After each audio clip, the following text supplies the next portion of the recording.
Jermell Charlo mean business. He says Canelo Alverez, a rematch with Canelo Alvarez, and then he going back down to see Terence Bud Crawford in a mega fight. And he say he ain't about to let Bud play him like he did Errol Spence. We're going to talk about exactly what he meant by those comments. But before we do that, make sure that you hit my like button and subscribe to the channel if you're not already subbed to the channel. So it's obvious that Jermell Charlo is trying to take his career to a whole nother level and achieve greatness. And he's starting off by facing Canelo Alverez, going up 2 weight divisions, coming off a 16-month layoff and a hand surgery. So when you hear all of that, immediately you're going to think that the cards are stacked against Jermell Charlo if you know anything about boxing. But like he says, man, in boxing, you don't get these opportunities that come around often. When an opportunity like this presents itself, you got to jump up and grab it and show that you have that greatness in you. So I give all respect to Jermell Charlo because he's doing just that. Now, he's adamant that he already know when he beats Canelo Alverez, that's how he feels. He feels that he's going to beat Canelo Alverez. And he should feel that way. If he doesn't feel that way, he shouldn't be taking the fight. But he said he already know that Canelo is going to want an immediate rematch. So he's going to fight Canelo again, give him his rematch, beat Canelo, and he says he wants to move straight into Terence Bud Crawford. He says, yeah, a part of him does want to get revenge for Errol Spence. Now, he did also say, look, you can't count my boy EJ out. You know what I'm saying? EJ might mess up the whole card because he might go out there and beat Bud Crawford in a rematch and then they got to run it back a 3rd time. He says, but if that don't happen, I promise I'm going straight after Terence Bud Crawford. If we got to do it at 154, we can do it at 154 or whatever. You know what I'm saying? He want to see me, so he going to have to come see me whatever weight I'm at. You know what I'm talking about? They might even end up doing it at a catch weight.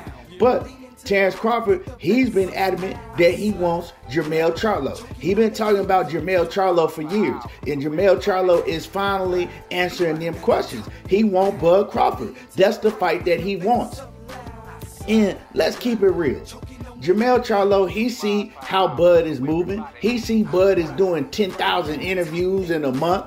He see Bud is building himself as a star now. So he also knows that is a big mega fight. You know what I'm talking about? That's a big mega money fight. And so it's a no-brainer. And he also think that he gonna knock Terence Crawford out. And this is a fight that I do want to see. It's a fight that I've been wanting to see ever since Bud started calling out Jermell Charlo. But Jermell Charlo is letting it be known, you not finna play me like you did Errol Spence. You know what I'm saying? Yeah, Spence is my partner, but he let you play with him. You know what I'm saying? We not doing all of that. First of all, when I beat Canelo Alverez, I'm going to be the A-side. And you ain't about to be able to play me and trick me out of my A-side position. Now, let's just talk about what he means by all of that, right? Because he let it be known. I'm not about to be waiting around for you in the negotiations. I'm not about to have you make all these demands and have me bow down to all these demands that you making and all of that. We're not finna do that. We going straight into it. We gonna get the fight done. It's not gonna be none of that extra shit that you was doing with Errol Spence. Now, let's talk about the things that he was doing with Errol Spence. And, you know, when I look back at this situation, not even when I look back at the situation, before this fight was announced and they said that it was signed, sealed, and official, I was telling everybody, every time I would do a live stream, right? I was saying, EJ, he need to move on. He don't need to fight Terence Crawford right off the rip. He been off too long. He let Terence Crawford fool him into getting himself a tune-up fight, right? So Errol Spence, he need to get a tune-up fight. You know what I'm talking about? I even got in an argument with my boy Money Brown about this. Me and him was going back and forth because he was saying it don't matter. The layoff ain't gonna matter. You know what I'm saying? Errol Spence, he been in the gym sparring. And I said, look, sparring and being in the gym ain't the same as in-ring action. I said, you got to look at Errol Spence's career. He had the car accident. He was out 14 months. He came back, right? Then after that, he had an eye injury.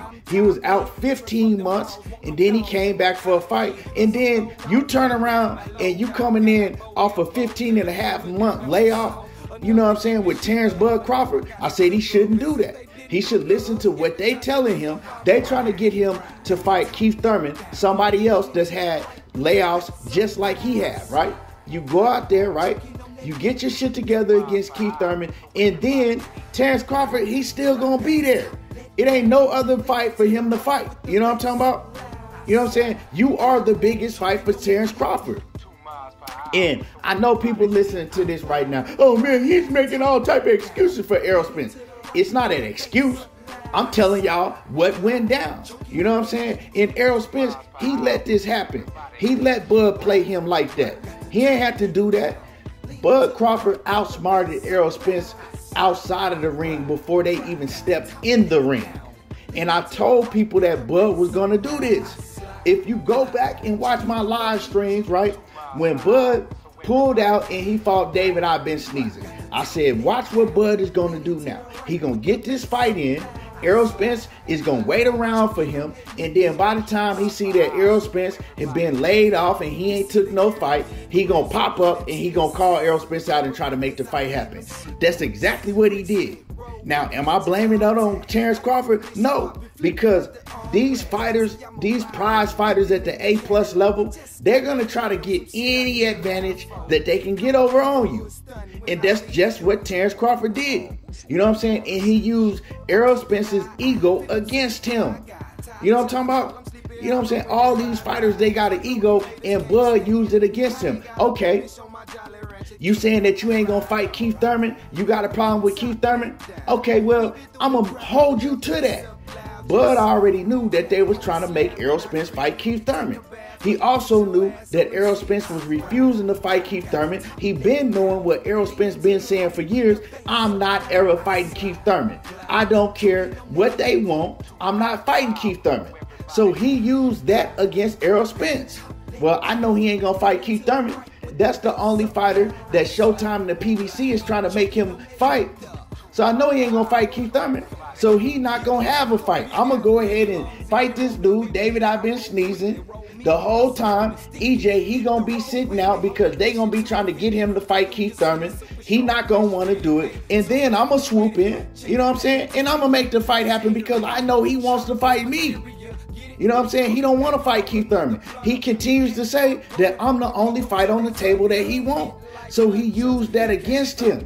And then what he did, knowing that Errol Spence wanted that fight so bad, knowing that he talking to Errol Spence on the phone, and Errol Spence is talking about money, right? Because he know EJ want money because, look, man, these fighters, that's what they live off of, right? You know what I'm saying? Their biggest paydays are in the ring boxing. When you continue to stay out of boxing, you're not making no money. You know what I'm saying? He went through a whole training camp with Manny Pacquiao, paid everybody, and didn't make nothing. You know what I'm saying? Yeah, he came back and he made money against Ugas, but then he set out a whole another year and a half. Now, I'm not saying that Errol Spence don't have other business ventures outside of boxing. I'm not in that man's business like that because I know a lot of these fighters, they're making money outside of boxing, but they not making the same money that they making inside of the ring. The majority of their money is coming from what they doing inside of that boxing ring, them big lump sum paydays. So he looking at the situation like, shit, I'm talking to him. He's talking about how much money we can make. I'm going to use that against him. So when we start negotiating, now I want this. Now I want that. He ended up outsmarting Errol Spence, and he talked Errol Spence out of his A side. You know what I'm saying? He gave up everything. Gave him 50-50. He even let the man come out to the ring last. Bud outsmarted Errol Spence before they even got into the ring. He played him. You know what I'm saying? Bud Crawford was able to get a fight in, get all the rust or anything that he had on him off, while Errol Spence was still sitting and waiting and sitting and waiting and sitting and waiting. And then popped up like a ghost on his ass and said, let's make this fight happen. And then made him concede to everything that he wanted, even though that Errol Spence was the clear A side. He the one that fought everybody. He the one that took everybody's belts. You know what I'm saying, man? And so that's just what it is. I'm an Errol Spence fan, but I got to take my hat off to Terence Crawford because Terence Crawford played him and EJ let him play him. You know what I'm saying? That's just what it is, man. We see these fighters at this level, they're going to get any advantage they can. We saw what Gervonta Davis did to Ryan Garcia, and Ryan Garcia fell right in that trap. Mayweather used to, you know what I'm saying, he used to make sure that he got advantages over his opponent. When Oscar De La Hoya fought Floyd Mayweather, he made sure that he got every advantage over Floyd, but the only thing, it didn't work in his favor in the end. So it's nothing new. These fighters is going to do that at this level. But it was up to Errol Spence to stop that shit and to say, you know what, I'm going to call your bluff. You know what I'm saying? If you want to fight me, no, I'm not conceding to nothing. You either gonna fight me, you know what I'm saying, on the terms that they put out there for you, or you can go somewhere else and make another $5 or $6 million fighting somebody else. And as a matter of fact, I'm about to get a fight in. I'm going to go fight whoever. You know what I'm saying? He could have fought a Stanionis, whoever it may have been. I'm going to go get a fight in. You can get you a fight in if you want to. But if you want to fight me, you're going to have to wait for me to get this fight in, get the rust off, and then we can come together and make this shit happen. Who else you going to fight and make the type of money that you going to make fight me? Nobody. Bud ain't had nobody else to fight to make that type of money. Errol Spence, he should have been smart and listened to what Al Heyman and Showtime was trying to tell him. But he was being hard-headed. You know what I'm talking about? All he was looking at is the dollar signs. You could have got another decent payday against somebody in between and then went out there and got to fight with Bud Crawford. Bud didn't have nobody else to fight that was going to pay him the amount of money he was going to make with y'all two fighting. That's what Al Heyman and the Showtime people was trying to tell Errol Spence, but he ain't want to listen. He wanted to do what he wanted to do. And they always tell you, boxing is a business, and sometimes you got to play it smart.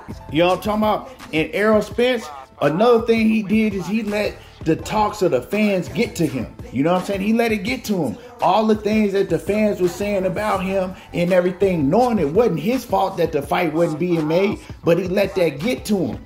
And now he realizes that, hey, these same fans that's crying for the fight to happen and saying all of this shit, wanting me to go in there on a 16-month layoff, these are the same fans that's finna put up memes when I go out there and get my ass beat. They don't give a damn about you. They really don't. You know, and that's one thing I gotta say about Floyd Mayweather. He realized that at an early age, and he never let the fans talk him into doing nothing.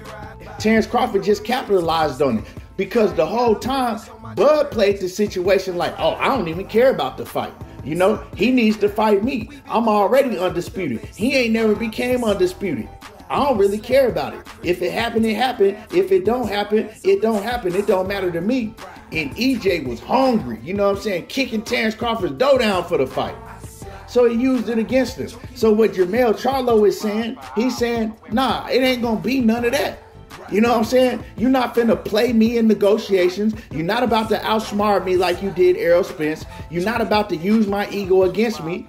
It is gonna be what it's gonna be, and I'm gonna be the A side. And once again, when I'm saying these things, I'm not using no excuse. But anybody with any common sense know that a fighter coming off a 15.5-month layoff after all of the other layoffs that Errol Spence been on, you're not going to be at your best. I don't give a damn who you is and what sport you at. You're not finna be at your best. Now, am I saying if he had been active, would he have to beat Terence Crawford?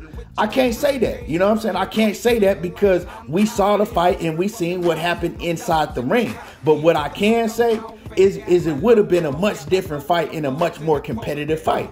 That man wasn't at his best. I don't give a damn what nobody say. And he let Bud play him.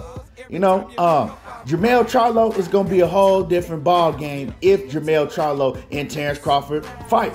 But I'm going to tell everybody right now, don't count EJ out. You know what I'm saying? Don't count him out because he might go in there and beat Terence Crawford ass, you know, in the rematch. We just got to wait to see what happens. But anyway, y'all make sure that y'all drop a comment in the comment section. I want to hear from y'all. I want to know how y'all feel about this whole situation. Be honest. Do y'all think that Bud Crawford outsmarted Errol Spence in negotiations and played him up off of his A-side position? Let me know in the comments. How do y'all think a fight between Jermell Charlo and Terence Crawford to go? I want to hear y'all comments. Drop a comment. Make sure that you hit my like button and subscribe to the channel if you're not already subbed to the channel. Y'all already know how I do. There you go, talking that boxing again, and I'm gone.